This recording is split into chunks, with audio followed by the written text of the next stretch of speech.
بسم اللہ الرحمن الرحیم۔ السلام علیکم، آپ دیکھ رہے ہیں اسلام سیز یوٹیوب چینل۔ آج کا ہمارا ٹاپک حضرت موسیٰ علیہ السلام ہے۔ اس میں کوئی شک نہیں کہ حضرت موسیٰ علیہ السلام اللہ تعالیٰ کے لاڈلے نبی ہیں۔ حضرت موسیٰ علیہ السلام کو وسعت نبوت ملی جب فرعون نے پوری دنیا پہ اپنی خدائی کا دعویٰ کر رکھا تھا۔ فرعون کے دربار میں ایک نجومی نے بتایا کہ اسرائیل میں ایک لڑکا پیدا ہوگا جو اس کی حکومت کا تخت الٹ دے گا۔ اس خطرے سے بچنے کے لیے اس نے ایک فرمان جاری کر دیا، بنی اسرائیل کے ہاں جو لڑکا پیدا ہو اسے فوراً قتل کر دیا جائے، وجہ کچھ بھی ہو۔ یہ ظالمانہ فرمان جاری ہو گیا، اس پہ سختی سے عمل ہونے لگا۔ فرعون نے جاسوس عورتیں چھوڑ کی تھی جو اسرائیلی آبادیوں میں گھوم پھر کر نئے پیدا ہونے والے لڑکوں کا کھوج نکالتی اور حکومت کو اطلاع دے کر انہیں قتل کرا دیتی تھی۔ انہی دنوں ایک اسرائیلی گھرانے میں ایک لڑکا پیدا ہوا جس کو دنیا حضرت موسیٰ علیہ السلام کے نام سے جانتی ہے۔ ان کے بڑے بھائی حضرت ہارون علیہ السلام کا قتل فرمان جاری ہونے سے پہلے پیدا ہو چکے تھے، اس لیے وہ زندہ سلامت رہے، مگر حضرت موسیٰ کی زندگی ہر وقت خطرے میں تھی۔ ان کی والدہ مائدہ کو ہر وقت یہ خطرہ لگا رہتا تھا کہ فرعون کے آدمیوں کو پتہ چل گیا تو معاملہ بگڑ جائے گا۔ اس نے بڑے صبر سے کام لیا، مگر آخرکار جاسوس عورتوں کی سرگرمیوں کی وجہ سے وہ گھبرا اٹھی۔ حضرت موسیٰ کی پیدائش سے 3 ماہ کے بعد تک اپنے بیٹے کو چھپائے رکھا، شفقت کی گود میں پالتی رہی۔ اس کے بعد اللہ تعالیٰ کو حکم ہوا، اپنے پیارے بیٹے کو اطمینان سے دودھ پلاتی رہو، البتہ جب راز فاش ہوتا نظر آئے اور تمہیں اس کی جان کا خطرہ محسوس ہو تو بے خوف و خطر سے دریائے نیل میں ڈال دینا۔ دریا کی لہریں اسے ایک خاص جگہ پہ لے جا کے اسے کنارے پر ڈال دے گی، پھر وہ اسے اٹھا لے گی۔ اب جو میرا بھی دشمن ہے وہ اس بچے کا بھی دشمن ہے، مگر اس کا بال بیکا نہ ہوگا، بلکہ ہم اس کو لوٹا کے تمہارے پاس ہی پہنچا دیں گے اور پھر ہم اسے پیغمبری بھی عطا کریں گے۔ اب ان کی والدہ نے اللہ کے حکم کے مطابق اسے دریائے نیل کے موجوں کے سپرد کرنے کا فیصلہ کر دیا۔ انہوں نے سرکنڈوں کا ایک ٹوکرا بنوایا اور اسے مٹی اور راڑ سے اچھی طرح لیپ دیا تاکہ وہ پانی کے اندر سرایت نہ کرے۔ اپنے لخت جگر کو اس کے اندر لٹایا، پھر اللہ کا نام لے کر وہ ٹوکرا دریائے نیل میں ڈال دیا، اپنے پیارے بچے کو اللہ کے حوالے کر دیا۔ حضرت موسیٰ کی والدہ نے ٹوکرا دریا میں ڈال دیا، مگر ممتا کی وجہ سے اس کا دل اڑا جا رہا تھا۔ شاید گھبراہٹ میں وہ سارا راز کھول دیتی، مگر اللہ نے اسے پھر ڈھارس بنائی، کیونکہ اللہ کی طرف سے اشارہ پا کے اس نے اپنی بیٹی سے کہا، دریائے نیل کے کنارے کنارے ٹوکرے کے پیچھے جاؤ اور اس پہ اس طرح سے نظر رکھو کہ کسی کو پتہ نہ چلے اس ٹوکرے میں جو بچہ ہے تم اس کی نگرانی کر رہے ہو۔ حضرت موسیٰ کی بہن اس وقت کوئی 11 برس کی ہوگی، مگر یہ بچی بڑی سمجھدار اور ذہین تھی۔ وہ بڑی ہوشیاری سے بھائی کے پیچھے گئی۔ ٹوکرا بہتا بہتا فرعون کے محلات کے پاس جا پہنچا۔ فرعون کی بیوی حضرت آسیہ بڑی نیک اور پارسا خاتون تھی۔ اس نے دیکھا دریائے نیل میں کوئی چیز بہتی چلی آ رہی ہے۔ اس نے سپاہیوں کو حکم دیا، دریا سے ٹوکرا نکال کر لاؤ۔ چنانچہ حکم کی تعمیل کی گئی۔ دیکھا اس کے اندر ننھا منھا خربرو بچہ لیٹا ہوا ہے۔ شکل و صورت سے بچہ اسرائیلی معلوم ہوتا تھا اور ٹوکرا بھی انہی بستیوں کی طرف سے آیا تھا جہاں اسرائیلی رہتے تھے۔ چنانچہ فرعون کے درباری جو خوش آمدید ذہن کے تھے، فرعون کو بتایا، حضور یہ بچہ اسرائیلی ہے جسے اس کے ماں باپ نے قتل کے خوف سے دریا میں ڈال دیا، اسے فوراً قتل کر دینا چاہیے، ایسا نہ ہو کہ یہ بڑا ہو کے ہماری جان کا دشمن بن جائے۔ حضرت موسیٰ کو اللہ نے ایسی پیاری مونی صورت عطا کی کہ دشمن بھی دیکھے تو بے اختیار پیار کرنے لگے۔ حضرت آسیہ نے فرعون سے کہا، اس بچے کو قتل نہ کریں، بلکہ ہم اس کو گود لے لیتے ہیں، ہمارے محل میں پرورش پائے گا، اسے خبر تک نہ ہوگی کہ میں اسرائیلی ہوں، بلکہ اپنے آپ کو ہمارے خاندان کا فرد سمجھے گا اور اسرائیلیوں کے بجائے ہمارے کام آئے گا۔ فرعون نے اپنی ملکہ کی بات مان لی اور اسے پالنے کا فیصلہ کر لیا۔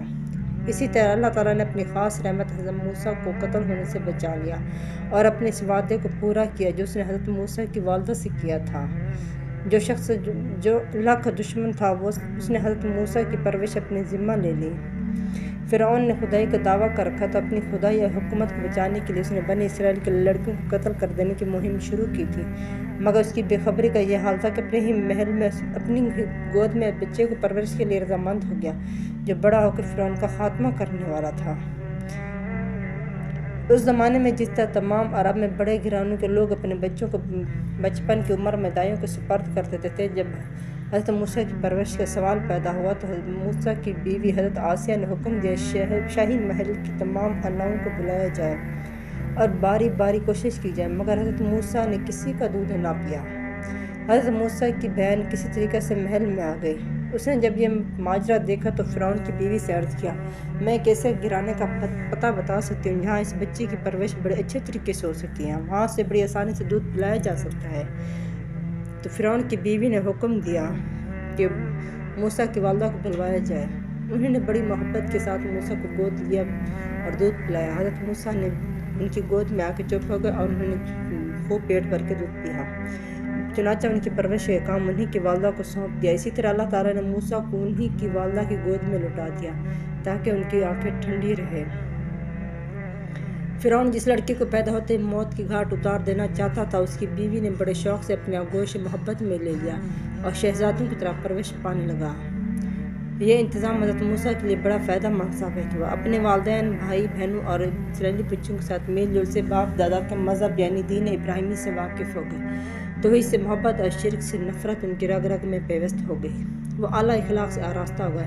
انہوں نے انسانوں سے محبت کرنا، کمزوروں کی مدد کرنا، مظلوموں کی حمایت کرنا اور ظالموں سے نفرت کرنا سیکھا۔ شاہی محل میں شہزادوں کی طرح پرورش پانے سے انہوں نے تمام وہ علوم سیکھ لیے جو اس زمانے میں رائج تھے اور حکومت کے طور طریقے سے بھی واقفیت حاصل کر لی۔ وہ شہزادوں کی طرح رہتے تھے مگر ان میں نہ شہزادوں کے ٹھاٹ باٹ تھے، نہ ہی ان جیسی اکڑ تھی، بلکہ انسانی ہمدردی، خیرخواہی جذبے اور خدمت کے جذبے سے سرشار تھے۔ چنانچہ جب جوانی کی عمر کو پہنچے تو نہایت صحت مند اور حسین نوجوان تھے، جن کے چہرے سے جلال ٹپکتا تھا، جن کے علم اور سوچ بوجھ اور ذہانت کا رطب چرچا تھا، جنہیں ہر چھوٹا بڑا عزت کی نگاہ سے دیکھتا تھا۔ حضرت موسیٰ اکثر جشن کے علاقے میں جاتے، وہاں بنی اسرائیل کی بستیاں تھیں۔ وہ اپنی آنکھوں سے دیکھتے حکومت کے عہدیدار اسرائیلیوں کے ساتھ کس قدر ظلم کا برتاؤ کرتے ہیں۔ ان کا قصور کیا تھا؟ یہ کہ وہ فرعون کی خدائی کو نہیں مانتے تھے بلکہ اللہ کے سوا کسی اور کو عبادت کے لائق ہی نہ سمجھتے تھے۔ ان کا دوسرا قصور یہ تھا کہ فرعونیوں کے خیال میں کہ وہ مصر کی سرزمین کے فرزند نہ تھے، اگرچہ وہ وہیں پیدا ہوئے، وہیں پلے بڑھے۔ اپنی قوم کے لوگوں کو بلا وجہ ظلم کی چکی میں پستا دیکھ کر حضرت موسیٰ کا دل اندر ہی اندر گھٹتا تھا مگر کھل کے اس کے خلاف آواز نہ اٹھاتا۔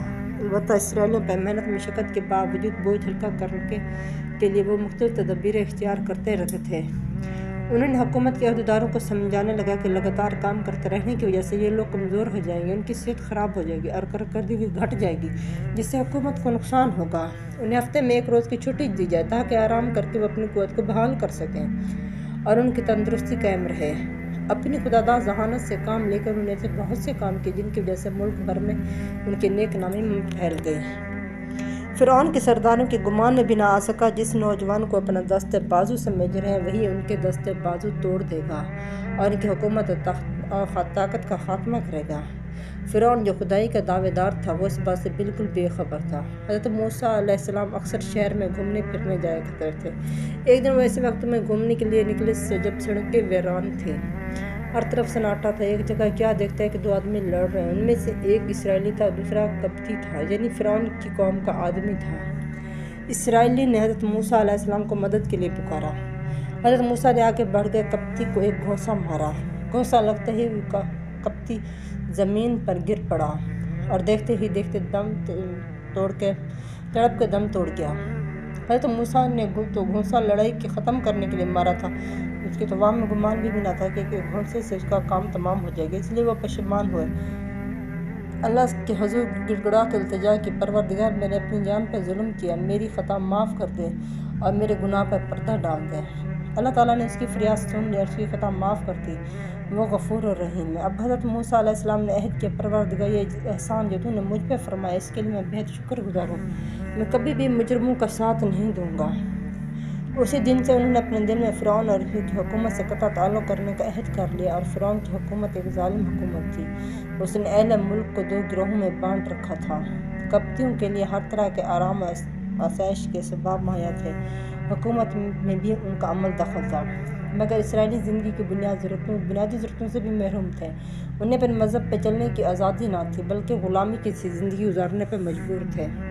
حضرت موسیٰ علیہ السلام نے محسوس کیا کسی بھی ایماندار آدمی کو یہ زیب نہیں دیتا کہ ایسی ظالم حکومت کا پرپردہ بن کے رہے، بلکہ اس کا فرض ہے کہ ایسی حکومت کا خاتمہ کر دے۔ قبطی کے قتل کی خبر سارے شہر میں پھیل گئی لیکن سراغ نہ ملا۔ لوگوں کے دل میں یہ شبہ ضرور ہوا ہو نہ ہو یہ اسرائیلی کا کام ہے، اس کا پتہ لگا کر اسے کیفر کردار تک پہنچانا ہے۔ دوسرے روز صبح سویرے حضرت موسیٰ علیہ السلام شہر میں گھومنے نکلے۔ کل کے ناگوار واقعے کی یاد ابھی تازہ تھی، ڈر ہے کہ راز فاش نہ ہو جائے، اچانک میرا دامن نہ پکڑ لے۔ سہمے جا رہے تھے، پھر دو آدمی لڑتے ہوئے دکھائی دیے۔ ایک وہی اسرائیلی تھا جو اس کی حمایت میں حضرت موسیٰ نے قبطی کے گھوسا مارا تھا۔ پھر حضرت موسیٰ علیہ السلام کو مدد کے لیے پکارا، مگر حضرت موسیٰ نے ڈانٹ کے کہا، تم جھگڑالو معلوم ہوتے ہو، ہر روز کسی سے جھگڑا مول لے لیتے ہو، کل بھی ایک شخص سے گتھم گتھا تھے، آج پھر دنگا فساد کر رہے ہو۔ یہ کہہ کر جھگڑا ختم کرنے کے لیے آگے بڑھا۔ اسرائیلی سمجھا کہ جس طرح کل اس نے قبطی کو گھوسا مارا تھا، آج گھوسا مار کے میرا کام تمام کرنا چاہتے ہیں، اسی لیے وہ چلا اٹھا، آج مجھے بھی اسی طرح قتل کرنا چاہتے ہو جیسے کل ایک آدمی کو قتل کر چکے ہو۔ تم اس ملک میں ظالم بن کے رہنا چاہتے ہو، اصلاح کرنے والے نہیں بننا چاہتے۔